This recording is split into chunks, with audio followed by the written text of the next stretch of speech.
Toute l'actualité politique et parlementaire, c'est le journal de 19 h de Public Sénat. Bonsoir à tous. Voici les titres de ce mercredi.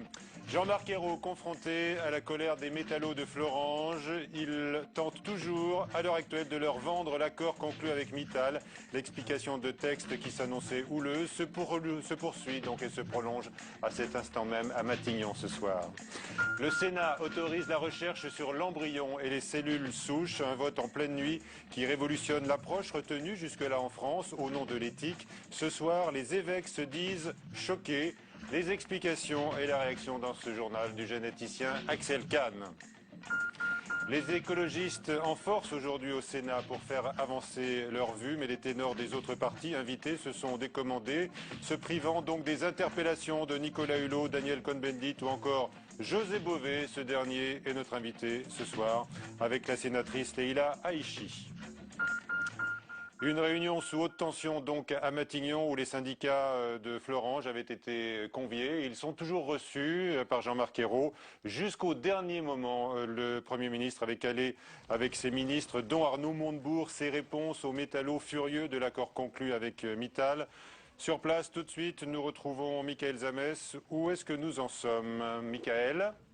Il y a pour l'instant rien de plus, nous sommes de très nombreux journalistes. J'arrive pas de dire autant de journalistes ici dans la cour de Matignon. Ça fait plus d'une heure et demie que les négociations ont eu lieu avec le Premier ministre et l'ensemble des syndicats qui sont venus en ordre dispersé tout à l'heure aux alentours de 17 h, venus dire dans la cour ici aux journalistes qu'ils se sentaient trahis sur 3 points, trahis sur le nombre de repreneurs et sur la somme qui a été allouée, sur la nationalisation qui n'aura pas lieu, et puis sur la sauvegarde des emplois. Et tout se joue une autre stratégie, un autre jeu également pour le Premier ministre qui sera invité à 20 h dans le journal de France 2 qui devra s'expliquer sur tous ces points et puis également s'expliquer sur sa stratégie au sein du gouvernement, sur ses relations avec Arnaud Montebourg qui sont parfois conflictuelles, tout le monde le sait, en tout cas c'est des notoriétés publiques. Il devra gérer également son aile gauche et sa majorité qui pour l'instant.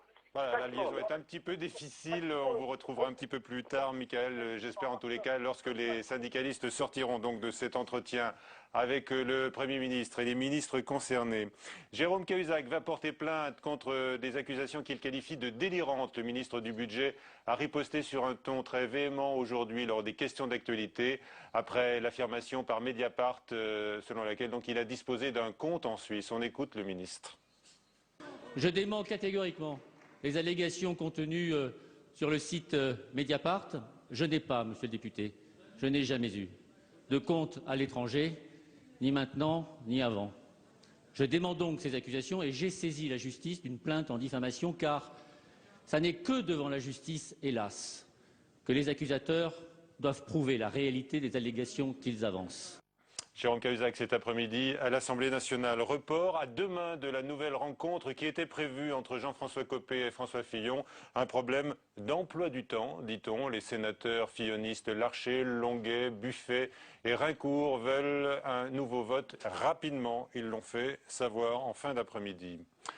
Un vote en toute discrétion la nuit dernière, mais au fort retentissement. Une large majorité de sénateurs se sont en effet prononcés pour l'autorisation de la recherche sur l'embryon et les cellules souches. Il s'agit donc d'une rupture majeure avec le régime actuel d'interdiction qui bride les chercheurs. Quelles sont les conséquences de ce vote en première lecture qui relance donc les questions éthiques? Fabrice Cunet. Depuis la loi sur la bioéthique de 2011, la recherche sur l'embryon était interdite, sauf rare dérogation très encadrée. La proposition de loi adoptée mardi dans la nuit autorise désormais ce genre de travaux. À l'origine du texte, Jacques Mézard défend cette clarification. Une volonté de clarification et aussi, il faut le dire, la volonté d'aller dans le sens de l'avenir, du progrès, car les dispositions qui étaient applicables à la suite de la loi de 2011 étaient extrêmement compliquées et mettaient nos chercheurs dans des situations extrêmement difficiles. L'adoption à une large majorité au Sénat de l'autorisation sous contrôle de la recherche sur l'embryon ne fait pas oublier le débat qui entoure cette question. Au-delà de l'aspect éthique, pour ces détracteurs, ce serait aussi un non-sens scientifique. les progrès sont plutôt à rechercher du côté des cellules souches adultes et non pas des cellules embryonnaires. Et le message que nous avons envoyé hier soir est un message qui me semble assez en décalage avec l'actualité scientifique. Et quand on sait que les crédits alloués à la recherche sont relativement limités, je pense qu'il eût été préférable d'en rester à la loi de 2011. L'idée a pourtant reçu le soutien de la ministre Geneviève Fioraso. Alors cellules souches ou cellules souches embryonnaires, la communauté scientifique a peut-être récemment donné un signal. Le dernier prix Nobel de médecine a ainsi récompensé des travaux sur des cellules souches adultes. Invité du 19h, le célèbre généticien Axel Kahn, bonsoir. Bonsoir. Et merci d'être avec nous. Le Sénat donc vote pour le passage du régime d'interdiction avec dérogation au régime d'autorisation encadrée sur la recherche, donc pour la recherche sur l'embryon et les cellules souches. Est-ce que d'abord vous approuvez ce vote, cette décision ? Oui, je l'approuve, mais il faut dire que ça ne change pas grand-chose en réalité, parce que depuis maintenant 2004, il y avait une interdiction avec un moratoire sur l'interdiction. Et évidemment, ce qui est très singulier, c'est qu'un moratoire sur l'interdiction, jamais on n'avait imaginé cela, c'était une invention, c'était bon pour, on va dire, mettre les choses au point. Avec une nouvelle loi, il fallait soit interdire, soit autoriser. Maintenir une interdiction, mais néanmoins on peut le faire, était absurde. Et je crois que ça a été décidé lors de la révision de la loi en 2009, uniquement pour des raisons politiques, je dois dire. Et c'est vrai, c'est vraiment, d'un point de vue purement législatif, totalement absurde. Bon, là, il y a un choix franc qui est net, quand même, Voilà, que vous soutenez, bien sûr. Je le soutiens totalement, mais il ne va pas changer, c'est ce que je veux dire. Oui. Il ne s'agit absolument pas d'un total bouleversement, par exemple, de la considération que l'on a pour la singularité de l'embryon. Ce n'est pas une chosification de l'embryon. Quel respect faut-il gardera-t-on toujours pour l'embryon ? L'embryon ne peut pas être créé comme un objet expérimental. Il n'est pas question de fabriquer un embryon pour faire des expériences. Cela étant dit, la marchandisation de l'embryon. Voilà, la chosification. La chosification, même si on ne le vend pas. Donc la chosification. Donc les embryons sont faits parce qu'il y a des couples stériles qui demandent d'avoir une assistance médicale à la procréation, mais il y en a des dizaines de milliers en réalité qui sont congelés et qui sont voués à être détruits puisque un jour on va pas remettre de l'azote liquide ad vitam aeternam. Et là, c'est déjà un être humain pour vous à ce stade-là, l'embryon ? C'est un embryon humain, mais la question c'est un être humain, parce que les évêques protestent ce soir, ils trouvent le vote du Sénat choquant. Bon, ils le trouvent. Moi, j'ai toujours dit, et j'ai même parlé aux évêques, puisqu'ils m'avaient demandé de discuter avec eux sur l'embryon, que même si je suis évêque, et si je dis que l'embryon est un être humain, c'est pas un argument pour pas faire de la recherche, car si on faisait pas de la recherche à tous les âges de la vie humaine, la médecine ne progresserait pas. C'est bien que cet argumentaire est absurde, en réalité. Voilà. C'est celui des évêques en tous les cas, mais on l'entend également à droite, même si une partie, on l'a dit, des sénateurs de droite ont voté avec la gauche sur ce texte la nuit dernière. Axel Kahn, ainsi Jean-François Copé dénonce une atteinte au respect de la vie et de la dignité humaine. Moi, je suis très étonné par ces commentaires de Jean-François Copé. Je suis prêt vraiment à discuter avec lui. J'avais été auditionné par le groupe UMP sur le problème de l'embryon il y a un certain temps. Et il faut totalement dissocier les deux. On peut considérer que l'embryon est une personne humaine et considérer que dans des conditions très particulières, elles seront particulières, on peut faire de la recherche à cet âge particulier de la vie humaine. D'accord, les deux sont conciliables pour vous. Alors dites-moi, quel est l'enjeu aujourd'hui pour les chercheurs qui quand même attendaient une clarification de la loi, quel est l'enjeu pour la santé humaine, pour la lutte contre les maladies ? Alors, il faut bien voir que j'ai entendu votre sujet. En effet, sans doute pour ce qui est de ce qu'on appelle la médecine régénératrice. Les cellules souches adultes du type de sel pour lequel Yamanaka a été couronné par le prix Nobel peuvent avoir un plus gros potentiel que les cellules souches embryonnaires. Cela étant dit, ce n'est pas le problème. Est-ce qu'il faut que l'on étudie les anomalies du développement de l'embryon humain, qui a des pathologies, comme l'on sait, qui peuvent entraîner des stérilités? Est-ce qu'il faut qu'on l'étudie ou alors est-ce que c'est un terra incognita? On n'a pas le droit d'étudier cela. Et pour étudier le développement précoce de l'embryon humain, évidemment, c'est sur l'embryon humain qu'il faut travailler. Ce n'est pas sur des cellules adultes. Donc, je ne comprends pas cet argumentaire. Oui, c'est vrai que les cellules souches adultes, sans doute, pourraient avoir un plus grand potentiel. Donc on ne fait rien sur l'embryon. Vous dites que ça n'est pas l'alternative. Il faut travailler sur les deux. Ben oui, il faut travailler sur l'embryon humain pour faire de l'embryologie humaine, et il faut travailler sur les cellules souches les mieux adaptées pour faire ce que l'on appelle la médecine régénératrice. Avec quel espoir, dans quelle maladie? Je pense que les espoirs sont importants. L'idée, si vous voulez, c'est de remplacer des organes qui sont altérés par une maladie, voire même par une dégénérescence, par des cellules souches qui vont arriver à refabriquer un organe jeune et sain. Et ça vaut pour le cœur, ça vaut pour le foie, ça vaut pour le pancréas et le diabète. Évidemment, on n'en est pas là du tout. Mais des recherches, on va dire lucides, des recherches intéressantes, peuvent être menées. Et en effet, je pense que pour mener ces recherches, dans l'immense majorité des cas, les résultats de Yamanaka, le prix Nobel donc, de cette année, sont plus prometteuses. En revanche, pour connaître les anomalies du développement qui entraînent des stérilités, on ne peut que travailler sur l'embryon humain. Donc ne pas abandonner ce domaine de recherche. Voilà. Est-ce que vous estimez, Axel Kahn, que les chercheurs français ont été pénalisés par la loi actuelle?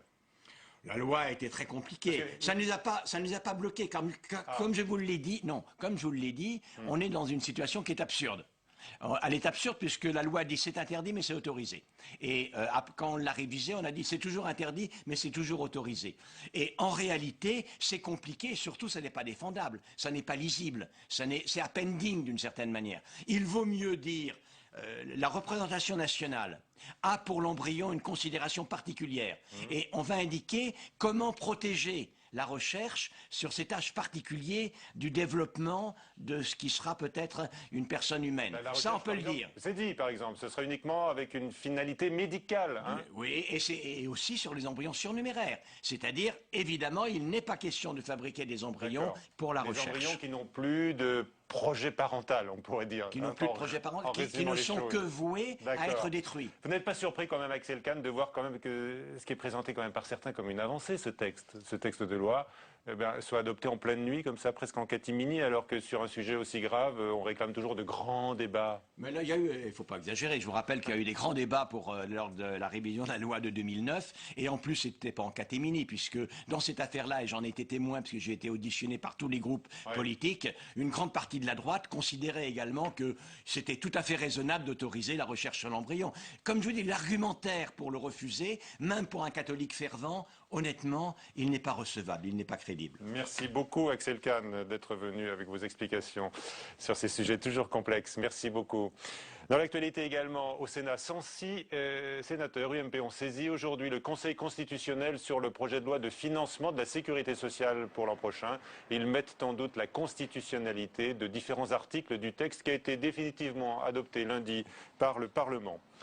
La une du Progrès de Lyon a surpris les lecteurs ce matin. Le département du Rhône va être coupé en deux en 2014. En fait, la conséquence de la naissance d'un grand lion. Les explications de Jérôme Rabier.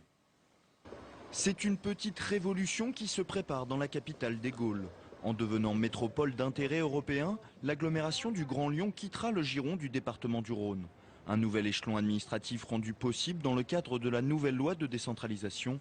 Une nécessité pour le président du Conseil général, qui perd pourtant une partie de son territoire et de ses prérogatives. On dote en quelque sorte la métropole de vrais pouvoirs dans tous les domaines.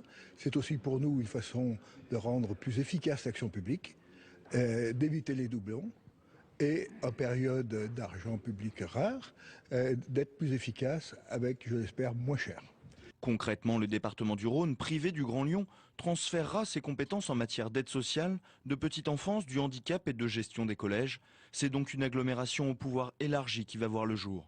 Et si l'échelon départemental perd ses prérogatives et une partie de son territoire, cela n'est pas un problème pour autant pour le président de l'Association des départements de France, mais à certaines conditions. Les choses doivent se faire en liberté, en tenant compte de la spécificité et de l'histoire des territoires, mais toujours, je porterai cela avec l'accord incontournable de la population de ces territoires, avec bien entendu les élus qui ont un rôle et des compétences à assumer. D'autres élus locaux critiquent le manque de concertation autour du projet qui devrait se concrétiser dès l'année prochaine. Et si Lyon se veut pionnière, Marseille et Lille pourraient bientôt elles aussi être candidates au statut d'Eurométropole. Un forum écologique s'est tenu aujourd'hui au Sénat, à l'occasion pour les leaders de ce mouvement d'interpeller les autres camps, la droite, la gauche, même si les leaders espérés, Jean-Louis Borloo, Nathalie Kosciusko-Morizet, ne sont pas venus aujourd'hui. Marie Brémaud situe cette amorce de dialogue néanmoins dans le contexte de plus en plus tendu de la majorité gouvernementale. Le désamour entre l'exécutif et les écologistes se manifeste sur plusieurs dossiers. En tête d'affiche ces dernières semaines, l'aéroport de Notre-Dame-des-Landes. La critique est vive, plusieurs incidents sont survenus entre les Antilles et les forces de l'ordre. En cause, l'intérêt même d'un projet qui bouleverserait la biodiversité locale. Résultat, les débuts des travaux ont été repoussés et une commission de dialogue a vu le jour pour permettre de débloquer la situation. Mais un nouveau front écologiste s'ouvre. En cause, la future ligne ferroviaire à grande vitesse Lyon-Turin, censée favoriser le ferroutage de part et d'autre des Alpes. Un chantier titanesque et coûteux, contesté par des militants verts. L'engagement a été fermement pris durant la campagne présidentielle, faire passer la part d'électricité produite par le nucléaire de 75 à 50% d'ici à 2025. Et fermer la plus vieille centrale nucléaire de France, Fessenheim. Si la volonté politique est affichée, certaines associations de défense de l'environnement commencent à se demander pourquoi les réacteurs de Fessenheim ne sont-ils pas déjà mis à l'arrêt. François Hollande a clairement fermé la porte à l'exploitation des gaz de schiste et pourtant il s'est déclaré favorable à la recherche de techniques alternatives à la fracturation hydraulique, respectueuse de l'environnement. De quoi inquiéter les écologistes. Voilà, avec nous donc Leïla Haïchi, bonsoir, sénatrice Europe Écologie Les Verts de Paris, et puis donc José Bové, député européen. Donc il y avait quand même des représentants des autres partis. On a vu Fabienne Keller pour l'UMP, Chantal Joanneau pour l'UDI, de Jean-Louis Borloo il est quand même passé vous dire bonjour. Exact, il est passé nous saluer. Est-ce qu'un dialogue a besoin d'interlocuteurs pour exister? Oui, bien sûr. Est-ce que vous estimez avoir atteint votre objectif aujourd'hui? Tout à fait, nous sommes tout à fait satisfaits de ce qui s'est passé aujourd'hui. Nous avons donc organisé le premier forum permanent des écologistes avec un ensemble d'intervenants qui représentaient la classe politique dans sa globalité pour justement trouver un moyen de porter plus haut les causes écologistes. Donc nous sommes satisfaits de ce que nous avons pu faire aujourd'hui. Déborder de votre propre parti en quelque sorte. Non, c'est pas ça. C'est que parfois, nous sommes évidemment, j'appartiens à Europe Écologie Les Verts, certes. Ceci étant, il force d'admettre que nous avons, pour un certain nombre de sujets écologistes, des sujets sur lesquels on peut trouver des points de convergence avec l'ensemble des partis. Et l'idée de ce forum, c'est de passer outre les clivages qu'on peut avoir sur un certain nombre de sujets qui ne touchent pas essentiellement à l'écologie, de trouver un point de convergence et de porter plus haut et plus fort des thématiques écologiques. De divergence en ce moment en France particulièrement, notamment dans cette alliance que vous avez acceptée avec le Parti Socialiste, on va y revenir, mais d'abord José Bové, vu du Parlement européen, où vous êtes très assidu, comment est-ce que vous jugez la prise en compte de vos préoccupations par la droite et la gauche française? Écoutez, c'est vrai que ça a été plutôt tendu, et c'est ce que j'ai rappelé d'ailleurs cet après-midi, c'est qu'en France, on ne sait pas débattre. Et le problème, c'est qu'on ne prend en compte un problème qu'à partir du moment où il y a un rapport de force et où il y a un conflit.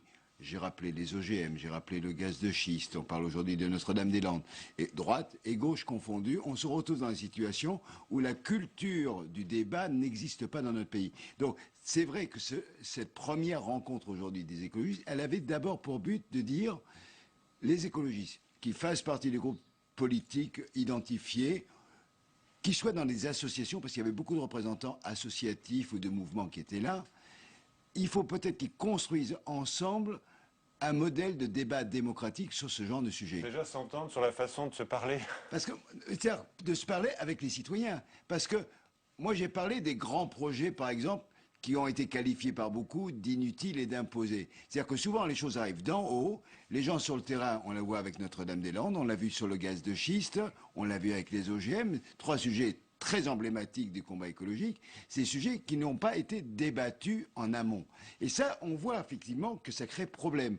Donc il faut reconstruire le débat autrement. En Allemagne, par exemple, à Stuttgart, sur la question de la gare. Ça, c'est le fameux exemple qui est toujours envoyé à Jean-Marc Ayrault pour qu'il abandonne son aéroport. Pas qu'à Jean-Marc Ayrault, à tout le monde. Parce que la droite n'a pas fait mieux.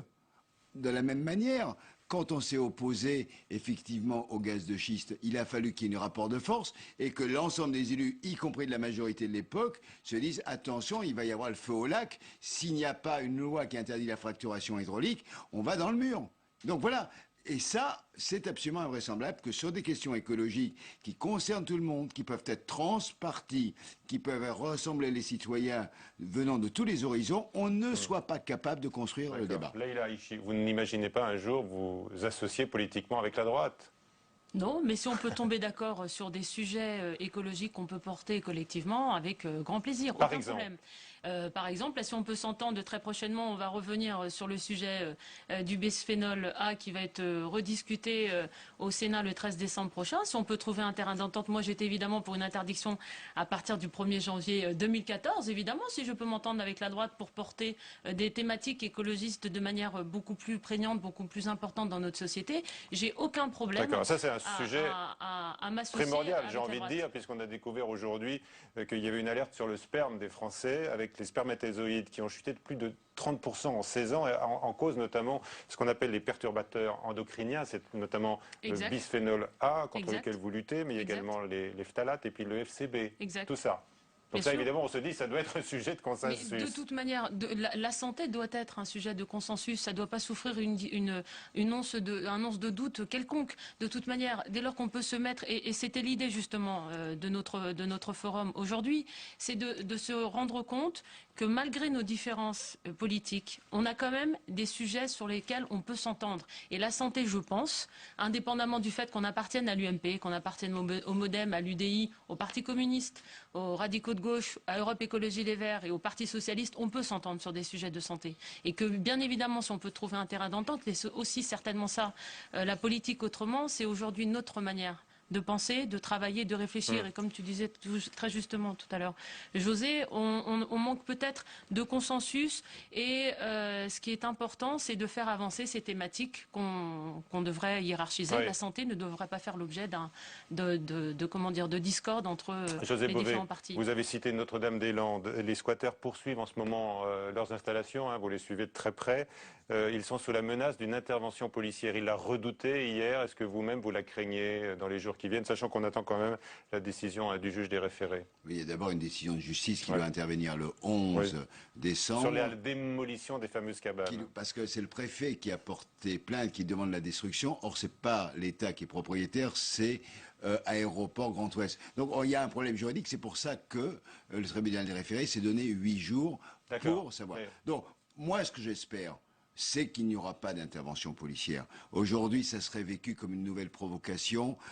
Quand on voit 2000 gendarmes mobiles et CRS dans le bocage, des destructions de maisons, pour certaines qui ont plusieurs centaines d'années, véritablement un déploiement de force, des jets de grenades, des blessés par centaines, il y a un moment, les gens ont dit assez. Donc, si aujourd'hui, on veut sortir de cette logique-là, il faut remettre le débat à plat. C'est ce qu'on a demandé au président de la République, qui est une véritable remise à plat de ce dossier. Quand vous voulez consulter la base, et quand on regarde par exemple les agriculteurs sur place, le Premier ministre a dit 80% ont déjà vendu leurs terres, ils sont d'accord? Vous savez, la question de l'expropriation, c'est un projet qui date de la fin des années 60. Les premières expropriations ont eu lieu dans les années 70. Il y a des agriculteurs qui sont fermiers et la majorité des agriculteurs sont locataires, pas propriétaires. Ça rappelle ce que moi j'ai vécu sur le Larzac où il y avait 450 propriétaires pour 103 exploitants. Ce qui veut dire que les exploitants ont une légitimité parce qu'ils travaillent la terre.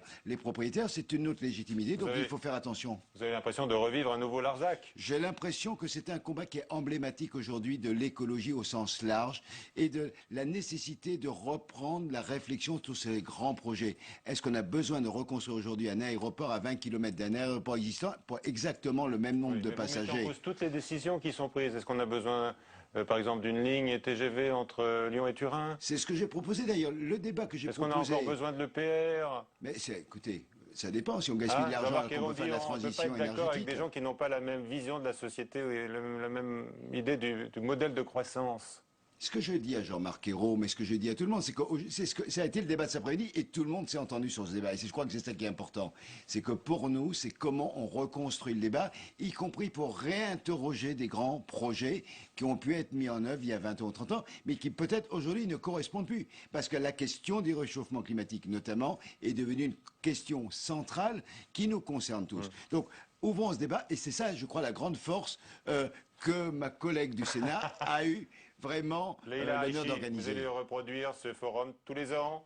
Peut-être même avant, j'espère. peut-être Oui, même bien avant. sûr, parce que l'idée c'est d'apporter des thématiques, de trouver des sujets sur lesquels on est d'accord et qu'on les porte de manière transpartisane. Créer des passerelles entre les partis. Tout à fait. Exemple, un sujet sur lequel on pourrait travailler sur l'action de groupe ou la class action, pour reprendre un anglicisme, qui devrait toucher un certain nombre de partis. Est-ce qu'on ne peut pas imaginer de créer une action de groupe qui permettrait, par exemple, comme dans le cas de l'ERICA, de permettre à des petites communes qui n'ont pas nécessairement les moyens de saisir les juridictions, de pouvoir ensemble saisir des juridictions dès lors qu'elles subissent un préjudice, et la même chose dans le cas du Mediator. Voilà par exemple un sujet qu'on pourrait porter. Merci à tous les deux. La question du nouvelobs.com aujourd'hui. L'écologie est-elle de gauche selon vous? Et vous avez répondu oui à 44%, mais non à 50%. Voilà, ça va dans le sens de votre recherche de consensus, à tous les deux. Tout autre sujet maintenant, faut-il ressusciter la planification, un terme qui fleure bon les 30 glorieuses, mais qui était au cœur d'une autre rencontre aujourd'hui au Sénat. Face à la crise, l'État doit-il à nouveau imposer sa vision stratégique pour l'économie? Un rapport a été remis en ce sens au Premier ministre. Les explications de Cécile Sixou. Supprimé en 2005 par Dominique de Villepin, le commissariat au plan pourrait bien renaître de ses cendres. Après la guerre, il est créé sous l'impulsion du général de Gaulle. Objectif, reconstruire la France, mais très vite, son rôle évolue. Il a vite pris une mission plus générale, tout en restant de taille très réduite, qui consistait à animer une réflexion collective sur ce qu'était l'avenir souhaitable du pays. Développement de l'électricité, des transports, entrée dans l'Europe, jusque dans les années 70, c'est l'âge d'or des fameux plans quinquennaux, mais le premier choc pétrolier change la donne. Le contexte économique rend l'exercice de planification de plus en plus difficile. Dans les années 90, le modèle s'essouffle, il disparaît en 2006, laissant un vide. Il n'y a plus ce travail concerté, notamment avec les partenaires sociaux, mais aussi avec les collectivités territoriales ou les autres acteurs, qui était vraiment la marque originale d'un travail partagé qui se faisait sur l'ensemble des sujets. Dans son rapport remis hier au Premier ministre, Yannick Moreau propose de relancer la politique de planification en créant un commissariat à la stratégie et la prospective. Il devrait voir le jour en début d'année prochaine. Le dessin de presse à l'honneur sur les grilles du Jardin du Luxembourg. 80 dessins ont été retenus pour une expo qui a été inaugurée tout à l'heure par le président du Sénat. Les dessins retenus couvrent en fait tout le XXe siècle. Visite commentée par Nathalie Guilloire. Interpellés, visiblement, ces dessins suscitent l'attention des passants, même des plus pressés. Sur les grilles, 100 ans sont passés en revue à travers des caricatures de ciné, Cabu, Plantu, des dessins de presse qui représentent des événements marquants. Non, parce que ça me rappelle quelque chose. Le blocage du canal de Suez, ça a été une opération internationale qui a failli déclencher une guerre mondiale. Là, je suis devant quelques images des 30 Glorieuses et ça m'a remémoré un temps où effectivement on avait vraiment de la chance, on ne se faisait pas de soucis pour l'avenir. De la nostalgie, mais pas que. Ces caricatures rafraîchissent la mémoire des passants, mais aussi les interpellent. En marchant, j'ai fait le plein de vérités qui méritent d'être criées au monde entier. Les vérités sur la bêtise humaine, sur l'hypocrisie humaine. Faire réagir, amener la réflexion, c'est ce que permet le dessin de presse selon Jacques Lamal et Patrice Lestrohan. C'est à la fois pour se remémorer les événements ou les découvrir, les grands événements du siècle. On parle souvent de la pensée unique, mais le dessin permet justement de lutter contre la perception unique. Cette exposition est tirée de leur livre. Elle se déroule jusqu'au 1er mars 2013 aux grilles du Jardin du Luxembourg.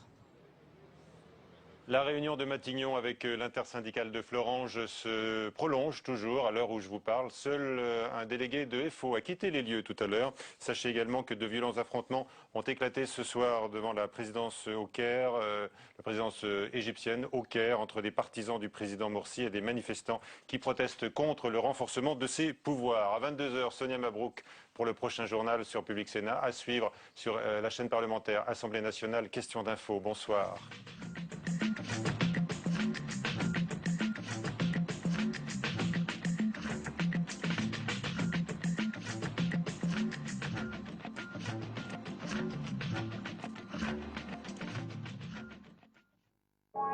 élève de la campagne et un élève de la 3e en ville, on les met à côté, on voit carrément la différence. Il y a beaucoup d'enfants de paysans qui souffrent de ça, de la honte d'être bouseux, comme on dit.